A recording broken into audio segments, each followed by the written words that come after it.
सर्वाणि मधुराणि वचनानि दृष्ट्वा सर्वाणि महदर्शनानि ज्ञात्वा च सर्वाणि मधुचेतनानि नष्टोऽहं तस्य वैभवेन अनभूवयं नान्य अस्य समा।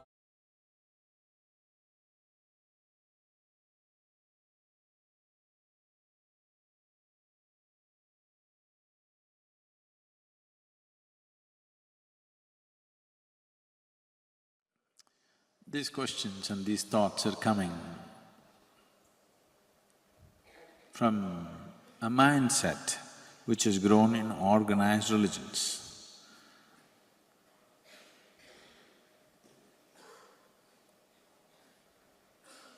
We are not talking about Shiva versus somebody else, because that you refer to as Shiva includes all these things that you're talking about. Just one little dimension, this or that, they found out and they started talking about it and they became popular. I'm not trying to belittle them, they're all wonderful human beings who've done great service to humanity. But I'm saying, in terms of perception, there hasn't been another being like him. And perception is all that I value, and that's all you should value.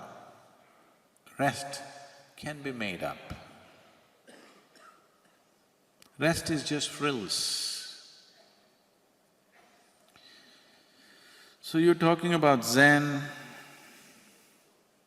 What greater master of Zen than Shiva himself?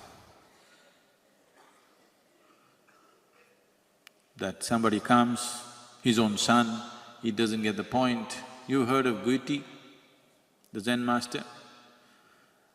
Guiti always did this. He'll be talking. People look at it, okay, why is he showing the finger to me? The thing is, he's always trying to say everything is one. This is the teaching. Rest of what I say is not important, this is the teaching. So there was a little boy, because in these Buddhist monasteries, Zen monasteries, little boys become monks, 4, 5-year-olds. So the little boy who's growing up in the monastery, he saw Guiti and, the boy takes to him. So this boy is going about. If anybody says anything, so Guiti watched this. He waited for him to become 16. One day he called the boy and he did this. The boy instinctively, because he's been doing it all over the place, he also did this. He took out a knife and chopped off his finger. And they say he attained. He suddenly saw the point, that it's not about one, it's about nothing. Shiva went further, long time ago. He came back from somewhere, he always carried a trishul. So trishul is a trident. He's always carrying the trident to show people there are 3 dimensions. Yourself, your way of being, what you know and what you do not know. And what you do not know rules, not what you know. So one day he came back after a long break. He's not seen this boy, his son. Now he's 10, 11 years of age. When Shiva came, this boy is carrying a little trident. With that he tries to stop him. He looked at him and took off his head, not his trident.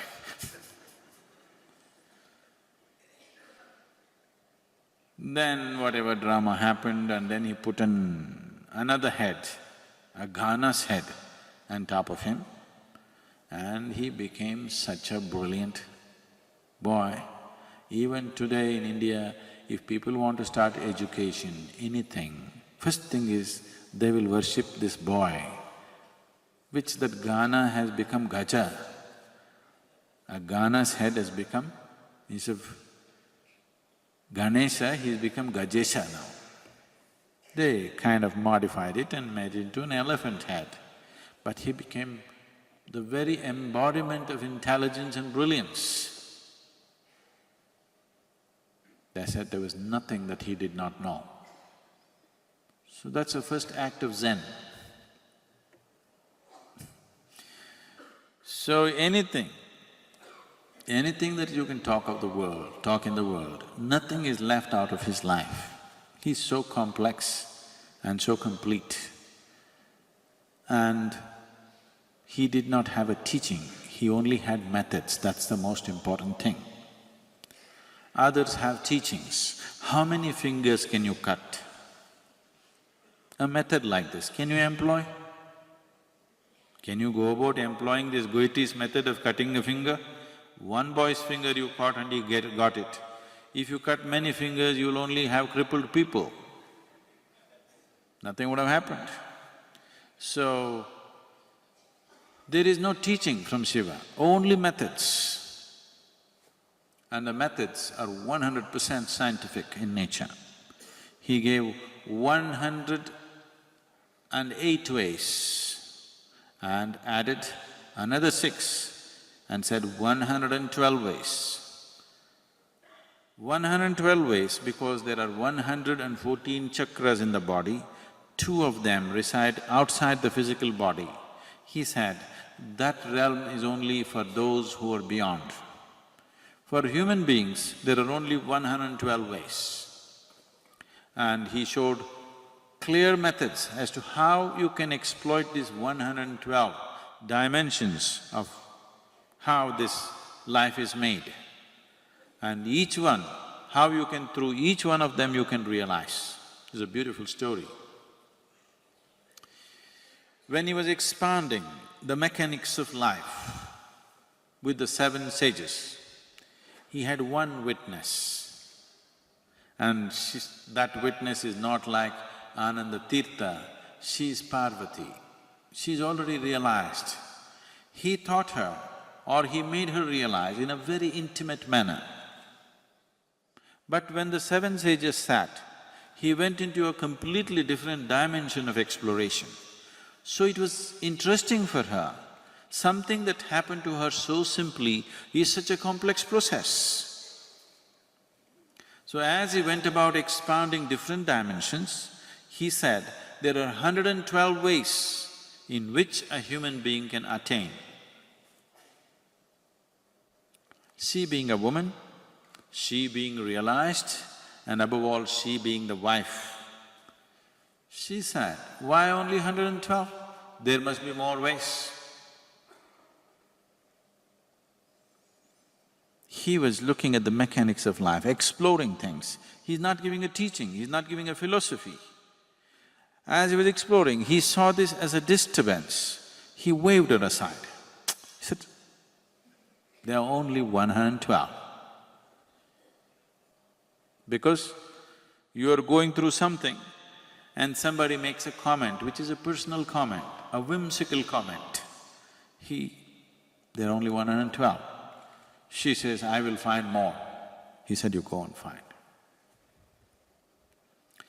Then she went. She's already realized, she's trying to explore different ways to find it. After, they say, many years of sadhana, she came back. He was still talking to the Saptarishis or the 7 sages. She being his wife, she can come and sit beside him. But she came and sat 1 step below. She did not want the sages to know, but she wanted him to know that she's failed. She just came and sat 1 step below to indicate that whatever challenge she threw, she's failed. So she did not want others to know, but she wanted him to know. So there are 112 different ways. What Shiva is talking is mechanics of life, no philosophy, no teaching, no social relevance, simply science. Social relevance we add just to make it, rounding it off, otherwise it's too scientific. From this science, individual masters make technology out of it. He did not give technology, he just gave the science of it. The technologies that you are enjoying today, either in the form of a smartphone or a computer or some other gadget that you're using, there is a science behind it. That science is not relevant to you. You are only using the technology. But if somebody had not grasped the science, you would not have the technology.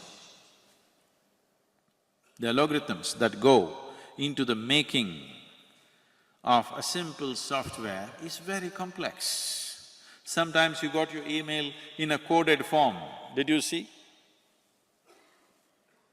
You can't figure out, is this what I typed? It is all kinds of gibberish. But for somebody else it makes sense. Because of that, it is going. Now, here we are just using sound waves. If I speak, these amplifiers are just amplifying the sound that I create and it's traveling as sound waves. But suppose I spoke to you on a phone, then what I speak is not going as sound waves, it's becoming electromagnetic waves, going there and reconverting themselves. So when it's traveling from here, you speak on a cell phone, it's traveling from here to Bangalore, it is not going as sound waves, it's become something else. If you hear that, if you can, or if you feel that, it would be something totally different. But some other instrument once again converts it into sound waves the way you can understand. So what Shiva said is simply pure science. He's not talking technology. He left it to the Saptarishis to make the technology as it would suit the people who would sit in front of him on that day. Depending upon what kind of gadget we need, we produce that, but the fundamental science is the same thing, isn't it? Nothing has changed about that.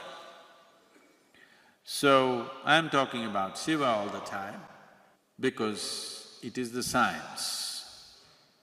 The tech is not important. It's the science which is important. Tech can be made up. Technology is a made-up thing. Because there is a fundamental science, using that we are making something out of it. Gadgets that are relevant today may be irrelevant tomorrow. Already it's happened, isn't it? So many things. So many gadgets that we thought were very valuable, no more valuable because new gadgets have come, but the same science. So what kind of gadgets we produce simply depends upon who is sitting in front of you right now, what is the need of the hour.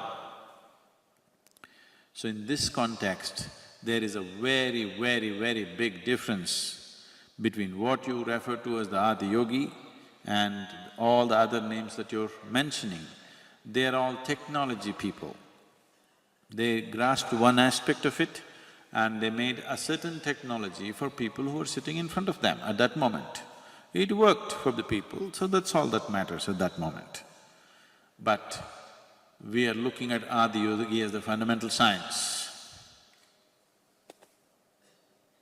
It's important at a time like this.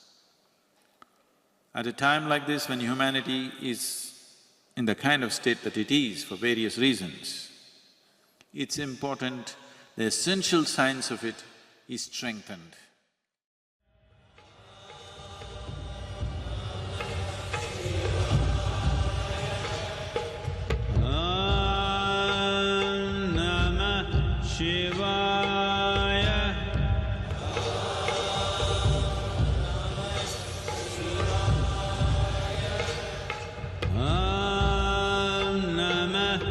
Shiva